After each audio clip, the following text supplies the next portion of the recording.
এটা এমন একটা সলিড ইবাদত, আপনি যেই জায়গাটা দাঁড়াইয়া বসে শুয়ে ইবাদতটা করে আপনি বাড়িতে যান না, আল্লাহ তাআলা বলছেন তুমি যে ইবাদতটা করলা করে বাড়ি রওনা দিয়েছো, বাড়িতে যাওয়ার আগেই তোমার ওই সবটা আমি আল্লাহ দরবারে চলে আসি।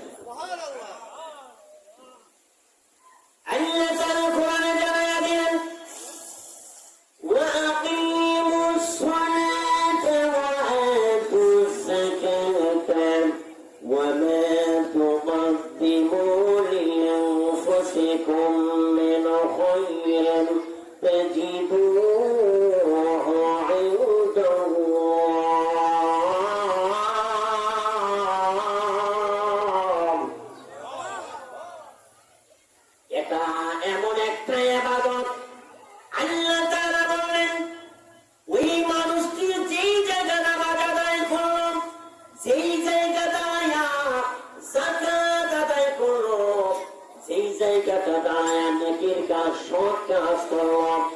ওই বান্দা বাড়ি যাওয়ার আগে তার সবগুলি আমি আল্লাহর দরবারে চলে আসি।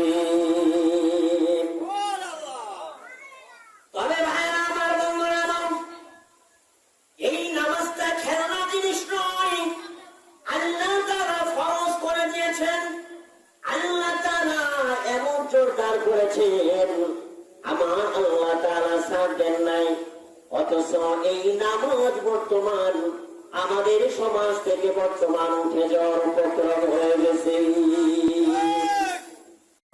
মনে রাখবেন, আমার আল্লাহ তাআলা কিন্তু এই ফুলতলি নিয়ে নাই, বরং আমার আল্লাহ তাআলা আছেন তামাম পৃথিবী নিয়ে। আসমান থেকে বৃষ্টি হচ্ছে, এটাও আল্লাহর রহমত। আর এই যে বৃষ্টির মধ্যে, এই আবহাওয়ার মধ্যে যারা ঘুমে না গিয়ে, বাড়িতে না গিয়ে যারা আজকে এই বৃষ্টির মধ্যে বসে আছেন, আলোচনা শুনবেন, আপনারা বড় ভাগ্যবান যে আজকের এই প্যান্ডেলে আমি যা দেখতেছি, মুরব্বী তো নাই, সব যুবকেরা। বলেন আলহামদুলিল্লাহ। আল্লাহ তাআলা যেন এই যুবকগুলিকে হযরত আবু বকর রাদিয়াল্লাহু তাআলা আনহু, হযরত ওমর রাদিয়াল্লাহু তাআলা আনহু, উসমান রাদিয়াল্লাহু তাআলা আনহু, হযরত আলী রাদিয়াল্লাহু তাআলা আনহু, রাসূল সাল্লাল্লাহু আলাইহি সাল্লামের সাহাবায়ে কেরামের সঙ্গে কিয়ামতের ময়দানে আমাদের হাসর নজরের ব্যবস্থা করে দেন। বলেন আলহামদুলিল্লাহ। ভাইরা আমার, বন্ধুরা আমার, আমাদের নবী, সমস্ত নবীদের নবী, দু জাহানের বাদশাহ, নবীকুলের সম্রাট মুহাম্মদ সাল্লাল্লাহু আলাইহি ওয়াসাল্লামের প্রতি আমরা প্রাণ ঢালা দুরূদ পেশ করেছি। আরো আরেকবার মহব্বতের সাথে বলি সাল্লাল্লাহু আলাইহি ওয়াসাল্লাম। বৃষ্টি যতই আসুক আপনারা থাকতে পারবেন না? রাজি আছেন তো? আমার মনে হয় গত মাহফিলে যারা ছিল, আজকের মাহফিলে অনেকেই নাই। আজকে যারা আছেন, আগামীকাল যে বেঁচে থাকবেন এমন কোন গ্যারান্টি আসেনি। বরং আজকের এই মাহফিলে যদি বৃষ্টি ভেজা নিয়ে যদি কোরআনের কথাগুলো শুনতে পারেন, আল্লাহর কসম দিয়ে বলতে পারি, এই একটা মাহফিলের কারণে আল্লাহ তাআলা নাজাতের ফয়সালা দিয়ে দিতে পারে। আজকের এই মাহফিলের কারণে হয়ে যেতে পারে কোন গুনাহগার ব্যক্তি, নাফরমান ব্যক্তি মনোযোগ সহকারে নেক নিয়ত করে যদি মাহফিলটা শোনেন এবং আমল করেন, আল্লাহ তাআলা আজকের মাহফিলের উসিলায় আল্লাহ তাআলা আপনাকে ওলি বানায়া দিতে পারে। আলোচনা আমি চেষ্টা করব অল্প সময় কিছু কথা বলার। আপনাদের কাছ থেকে আমি দোয়া নিব, আমিও আপনাদের জন্য দোয়া করে যাব। বৃষ্টির কারণে, আবহাওয়ার কারণে ধারাবাহিক ভাবে যেইভাবে আলোচনা সাজায় গুছায় বলা দরকার, এইভাবে নাও হতে পারে। কথা বুঝতে পারছেন? তবে সবচেয়ে বড় কথা, আমি আপনি যদি ধৈর্য ধারণ করে যদি আজকে মাহফিলটা নেক নিয়ত করে শুনতে পারি, আমার বিশ্বাস, আমার মনে হচ্ছে আল্লাহর ওলি হয়ে যেতে পারবেন। এইবার শোনেন, আর কোনো কথা নয়, আর কোনো ভূমিকা নয়। আমি যে আয়াতটি আপনাদের সম্মুখে তেলাওয়াত করেছি, এই আয়াতের উপরে আমি কথা বলবো। আল্লাহ তাআলা তৌফিক দান করেন, বলেন আমিন। আল্লাহ তাআলা বললেন, এই পৃথিবীর জমিনে আল্লাহ তাআলা যাকে রাষ্ট্রীয় ক্ষমতা দান করবেন, একটা মুসলিম দেশে ওই মুসলিম শাসককে আমার আল্লাহ তাআলা 4টা দায়িত্ব দিয়েছেন। বাবা কয়টা দায়িত্ব? একদম কথা বলুন। বাবা কয়টা দায়িত্ব দিয়েছেন? 4টা দায়িত্ব দিয়েছেন। দেখেন আমার আল্লাহ তাআলা কত মহান, কত জ্ঞানী। তিনি জানেন যে এই দায়িত্ব যদি আমি সাধারণ কোন মানুষকে দেই তাহলে এরা এটা করতে পারবে না। এই জন্য আমার আল্লাহ তাআলা 4টা দায়িত্ব রাষ্ট্রপ্রধানকে দিয়েছেন।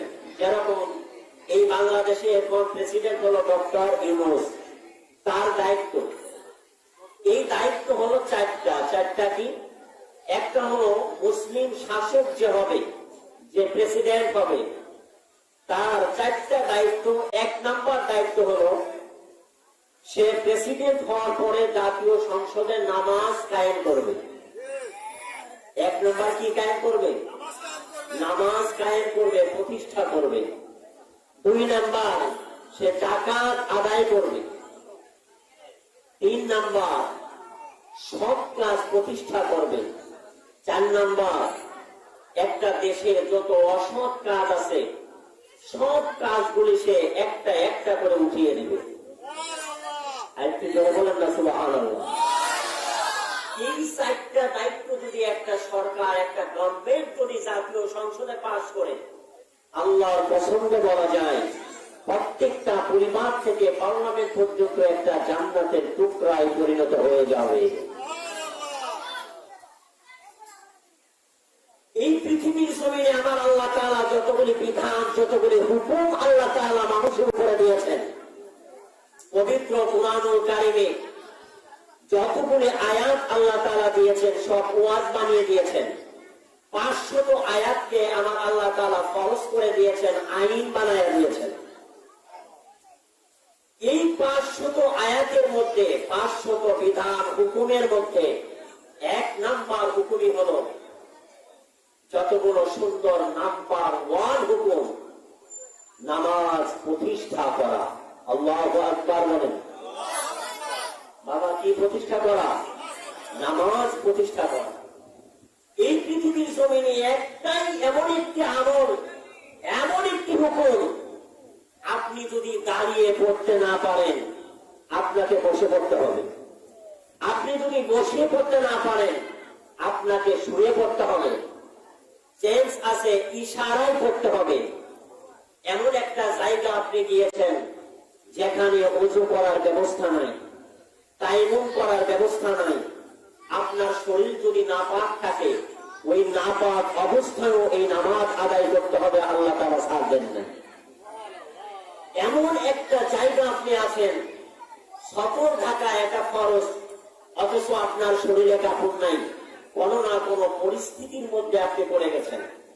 এমন একটা জায়গায় আপনাকে উলঙ্গ অবস্থায় হলেও এই নামাজ আপনাকে আদায় করতেই হবে। চিন্তা করেছেন নামাজ কেমন একটি ইবাদত? লস ডুবে যাচ্ছে, পদ্মা নদী বলেন, মেঘনা নদী বলেন, যেখানেই হোক না কেন, যদি দেখেন আসরের সময় হয়ে গিয়েছিল, চলে যাচ্ছে, মাগরিবের সময় হবে হবে ভাব, আপনিও জানেন আমি মরে যাচ্ছি, যতক্ষণ শেষ আছে ওই মুহূর্তটার মধ্যে ওই নদীর মধ্যেও শেষ থাকাকালীন আপনার আসরের নামাজ আদায় করতে হবে। এটা আমার আল্লাহর হুকুম। আল্লাহু আকবার বলেন। এই জন্য আল্লাহ তাআলা কোরআনে জানায়া দেন,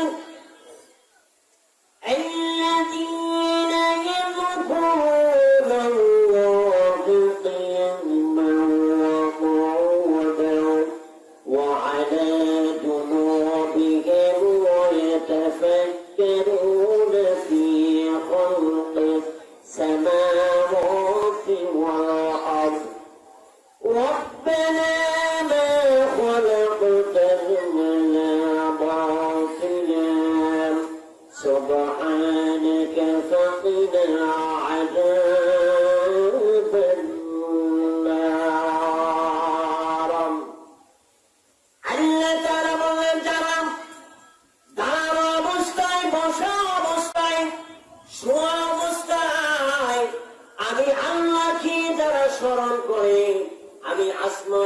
বানাইলাম, জমিন বানাইলাম, আমার সৃষ্টি গুণা নিয়ে যারা চিন্তা করে গবেষণা করে আর বলি আমার আল্লাহ তাআলা অনর্থক কোনো কিছু সৃষ্টি করে নাই, আল্লাহর শাস্তি গুণা নিয়ে যারা চিন্তা গবেষণা করে।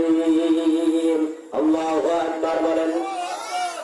ভাইরা আমার, বন্ধুরা আমার, তাহলে আমি আপনি জানলাম এটা এমন একটা ইবাদত দাঁড়ায়া যদি পড়তে না পারি বসা অবস্থায় স্মরণ করতে হবে, যদি বসা অবস্থায় যদি না হয় তাহলে শুয়ে পড়ে স্মরণ করতে হবে, ইশারায় স্মরণ করতে হবে।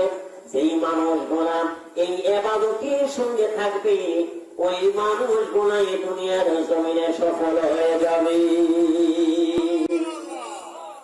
ওই মানুষগুলা দুনিয়ার জমিনে সফল হয়ে যাবে।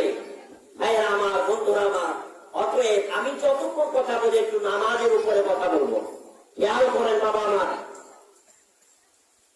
এই কথা বলবো না, অসুবিধা কথা বলবো। বাবারা আমার, এই নামাজটা যে আপনি আদায় করলেন, আমি আদায় করলাম, এটা এমন একটা সলিড ইবাদত, আপনি যেই জায়গাটা দাঁড়াইয়া বসে শুয়ে ইবাদতটা করে আপনি বাড়িতে যান না, আল্লাহ তাআলা বলছেন তুমি যে ইবাদতটা করলা করে বাড়ি রওনা দিয়েছ, বাড়িতে যাওয়ার আগেই তোমার ওই সবটা আমি আল্লাহ দরবারে চলে আসি। আজ থেকে 8-10 বছর আগে, 15 বছর আগে মশা যদি শরীরে বসে একটু নাড়াচাড়া দিলে চলে যায়, আর এখনকার মশা আমার আপনার হাত পায়ে যদি পড়ে দেখবেন যে জোরে নাড়াচাড়া দিলেও এ যায় না, ঠিক না ঠিক? থাপ্পড় মারাই লাগে। তার মানে বোঝা যায় যে সময়ের কারণে যুগের সাথে মানুষ যেরকম চোর ডাকাত বদমাইশ ইতর হয়ে গেছে, এই বর্তমান জামানায় দেখলাম মানুষের পাশাপাশি মশাও বিয়াদব হয়ে গেছে। কথা ঠিক না ঠিক? অথচ আমরা নামাজ আদায় করি এমন জোরে থাপ্পড় দিয়ে নামাজ ছুটে যাওয়ার উপক্রম, আর সাহাবায়ে কেরাম নামাজ আদায় করেছে কেমন জানেননি বাবা? আল্লাহু আকবার, আল্লাহু আকবার। যুদ্ধ চলে, হযরত আলী রাদিয়াল্লাহু তাআলা শরীরের মধ্যে তীর ঢুকে গেছে, তীর টান্দাই তীর বের হয় না, এত টানাটানি করে বের হয় না। আল্লাহর নবীর কাছে চলে গেল, ইয়া রাসূলুল্লাহ, আলীর শরীরের মধ্যে তীর ঢুকছে, তীর টানলে কিন্তু তীর বের হয় না। আল্লাহ নবীজি বললেন, সাহাবায়ে কেরাম, আমার আলী যখন নামাজে দাঁড়ায় যায় তখন তোমরা তীরটা টান দিয়ে বের করে ফেলো, কারণ নবীজি জানেন আমার আলী যখন নামাজে দাঁড়াবে, সাহাবায়ে কেরাম যখন নামাজে দাঁড়াইছে শরীরের মধ্যে তীর ঢুকেছে, উট শব্দ ব্যবহার করে নাই, নড়াচড়া করে নাই, একমাত্র এমন ভাবে নামাজ আদায় করেছে তারা যেন নামাজের মধ্যে আমার আল্লাহর সাক্ষাৎ হয়ে গেছে। আলী রাদিয়াল্লাহু তাআলা নামাজে দাঁড়ায়া গেছে আর তীর টান দিয়েছে। আলী রাদিয়াল্লাহু তাআলা কিঞ্চিত পরিমাণ ব্যথা অনুভব করে না, কিঞ্চিত পরিমাণ ব্যথা অনুভব করে নাই। এটা ছিল সাহাবায়ে কেরামের নামাজ। আর আমাদের নামাজের দিকে তাকাইলে হাউমাউ করে কান্না আসে, হতবাক আশ্চর্য হয়ে যায়। সাহাবায়ে কেরামের নামাজ দেখে বেদিন কাফের মুশরিক তারা মুসলমান হয়ে গেছে। এরকম ইতিহাস যে কত আছে তা ধারণার বাহিরে, আশ্চর্য হয়ে যাবে।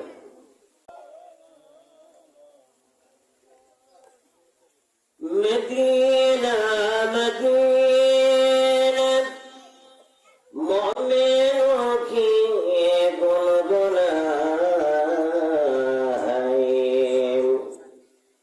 দিদারি মদিনা আশিকো কি তমন্না।